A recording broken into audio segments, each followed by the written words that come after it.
Hey guys, what's up? My name is Travis Mansa. Welcome back to the channel. For this video, we are changing scenes. As you all can see, we are in the performance area. And for this, I wanted to change it up a bit for you guys so you can see more of the studio. But for this video, I wanted to talk about something very important that actually a lot of people ask me about. And this actually can help you become a better DJ. So, the topic for this video is what's the best DJ laptop you can get? Now you know the topic, let's dive into the video. Of course, a little background.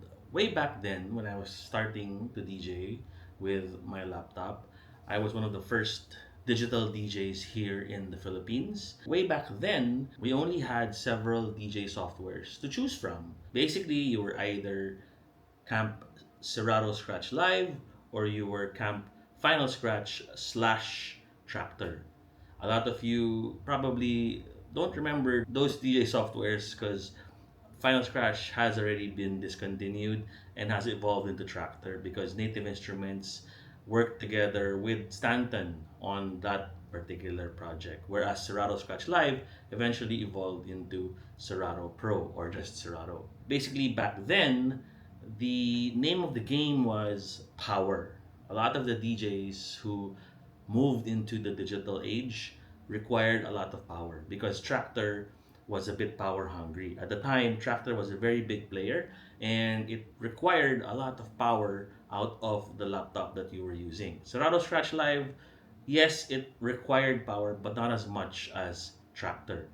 Especially when it comes to the DVS and the power processing, you would actually buy a box from either software, and then the encoding would take up a lot of the power that your laptop has. Of course, we also had the MIDI capabilities of the software. Back then, Tractor only had the MIDI capabilities, whereas Serato was limited to just the DVS system and some effects that you can trigger via the laptop keyboards. That's why a lot of the old Serato heads, if you actually watch them, they still trigger effects with their keyboards. That's actually how you'll see if a guy has been using Serato for a long time. But when it comes to Tractor, at the time, a lot of the gearheads were actually starting to use MIDI interfaces. So instead of using the keyboard buttons, we actually started using MIDI controllers. I, for one, actually bought a M Audio trigger finger before where I could control all of this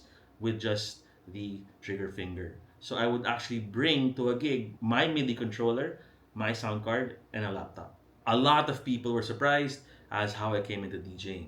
But behind all of that, again, we needed a strong laptop. What was my laptop back then? Actually, my very first laptop was a Windows laptop, a twin head Windows laptop. But then I eventually learned about the Apple system through my brother, who is a photographer. Back then, my brother got an iBook, and I started dabbling into the Apple ecosystem. And when I saw that Tractor slash Final Scratch was actually pretty stable in that system, then I started to get a PowerBook G4. Yes, a PowerBook G4. It's actually in the back if you guys know where to look. Right, somewhere in the back right there. But again, we required a lot of power. Fast forward to today, and after years of mentoring, a lot of people always ask me the question, what laptop should I be getting? That's the question, and here's a breakdown of the answer that I normally give. When getting a laptop for DJing, of course, you need to basically have two requirements. All right. Number one is, of course, your budget. You don't want to go over your budget when it comes to getting a laptop for DJing. What you want to get is a pretty fairly priced laptop that can handle your DJ software. And of course, it has to have a lot of memory and a lot of storage. If you will be putting all of your MP3s into a laptop, then of course you should have a lot of storage, especially of course if you're also going to be video mixing. Video files are bigger, of course, than audio files, and hence the large storage. Number two, you also have to have a lot of memory since your DJ software will be requiring not just the processor power, but you also have a lot of memory bandwidth so that you can be doing things at the same time. When it comes to, of course, operating system, that's also a factor where you can see what budget-friendly machine you can be getting.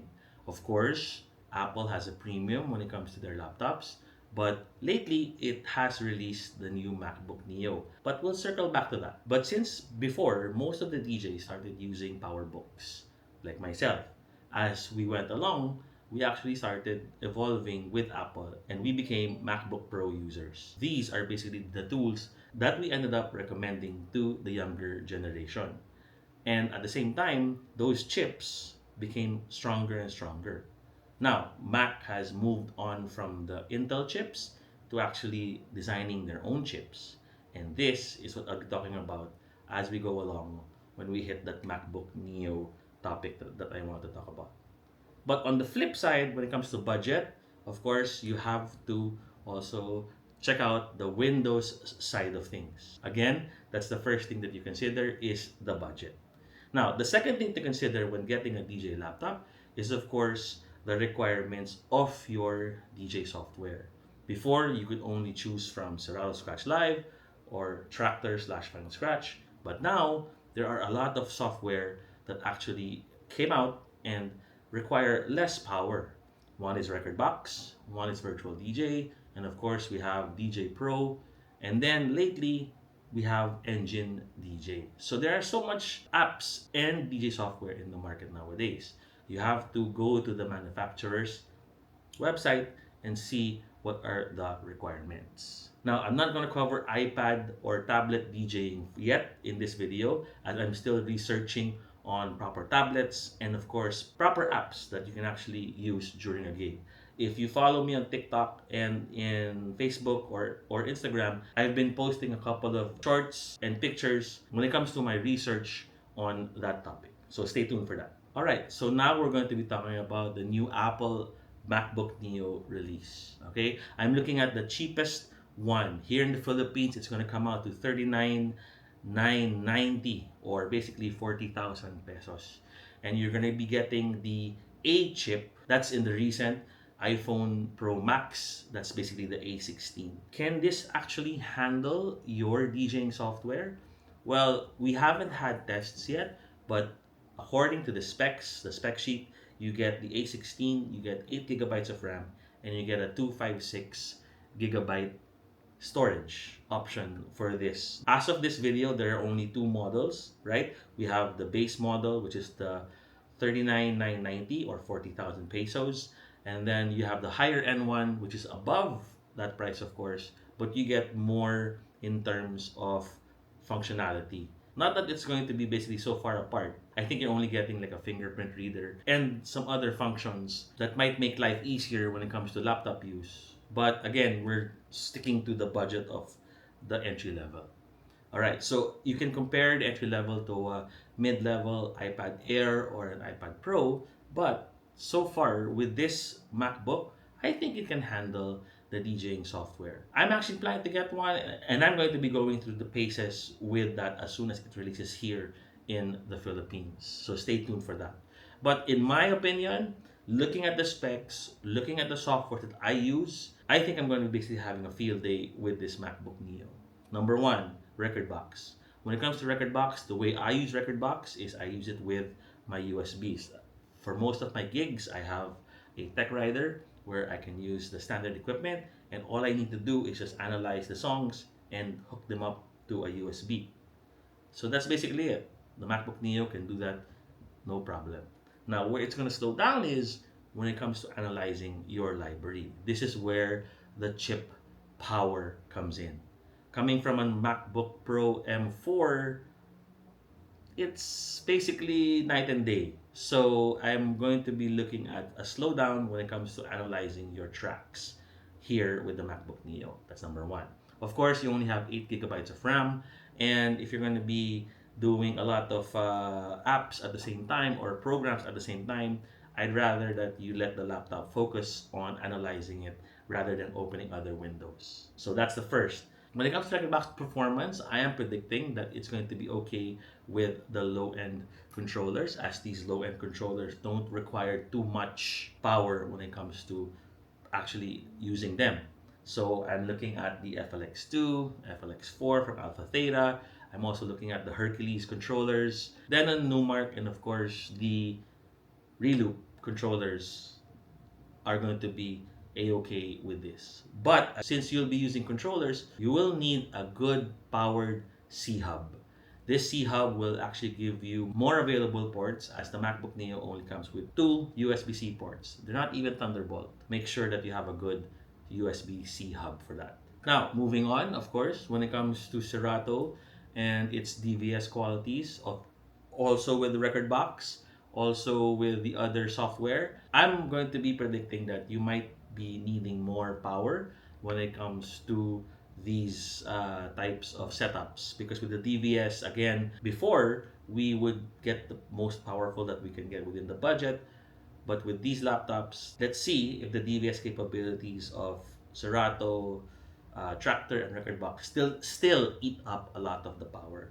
Because right now, one software is actually giving you a DVS option and is not as power hungry as the three that I mentioned. And this is DJ Pro. Now, Algorithms DJ Pro is running on my phone and my tablet. So I'm assuming that when I get the MacBook Neo, this is going to come off as a hitch. Although I'll share with you one of the things that I have noticed when it comes to DJ Pro is the tablet or the smartphone that you will actually use should be the top of the line. When it comes to Android, Snapdragon 8s are a minimum. Or with Apple, well, I'm looking at getting a M series chip to run it properly. I recently got a Redmi tablet for my everyday play. It's running a Snapdragon 7, the latest Snapdragon 7. And there is a little bit of a hiccup when it comes to the DVS setup or even when using a controller. But when I hooked it up to my 3-year-old Samsung S23 Ultra with a flagship Snapdragon 8, of course 3 years older, no hitch. It was running smooth, the beat matching was seamless, and of course the audio had no problem. So again, I'm going to be getting a couple of machines like tablets, Android, and Apple to be testing out, of course, algorithms DJ. Again, a lot of you guys know that I'm not actually stuck into one system. I like using a lot of systems, whether it's Alpha Theta, whether it's Denon DJ with Engine OS, or whether if it's even Algorithm DJ. As long as I can find the use and apply it to actual DJing, then I'm good with that. That's basically what this channel is, and that is my stay future proof mantra when it comes to here, of course, in our YouTube space.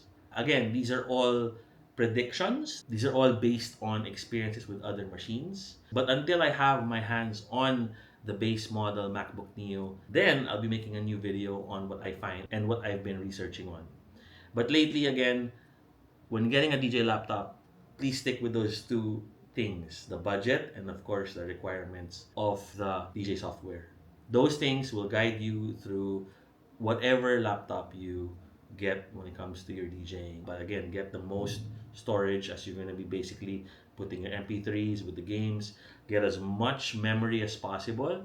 And when it comes to DJing on the Windows side, an i5 should be the minimal. Of course, you can go higher. And then when it comes to the Apple side, until these new MacBook Neos come out, it's still the M1 Air from 2020, which I actually recommend to other people when it comes to getting a starter DJ laptop. Of course, if you have extra budget, you can get the MacBook Pros, but lately the new ones have been a bit overkill when it comes to just DJing alone. But again, if you guys also want recommendations, I can do another video recommending specific laptops when it comes to that. But I'm gonna put that on hold first because again, I want to check out the new MacBook Neo when it comes out. So there is a bit of hype, and yes, I'm kind of interested. I'm actually getting the MacBook Neo, the iPad Air, and maybe an iPad Pro. Maybe one of the two, I'm not yet sure. And then I'm gonna get a high-end Android tablet. Not a Samsung, I'm looking at the OnePlus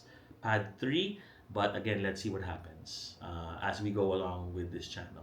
So that's the video, guys. I hope this brought some knowledge to you guys on choosing your DJ laptop.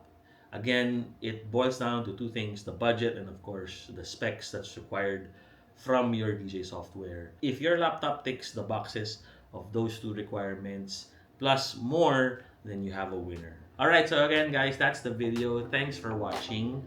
And again, please subscribe, follow me on all social media at DJ Travis Monsod, Facebook, TikTok, Instagram, you name it, I'm there.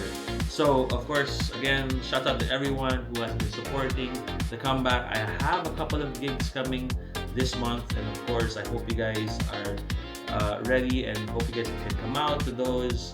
I'll be rocking some decks soon for all of you. So again, thank you very much for the support. Please like the video, subscribe to the channel, and all socials at DJ Travis Monsod. Again, my name is Travis Monsod.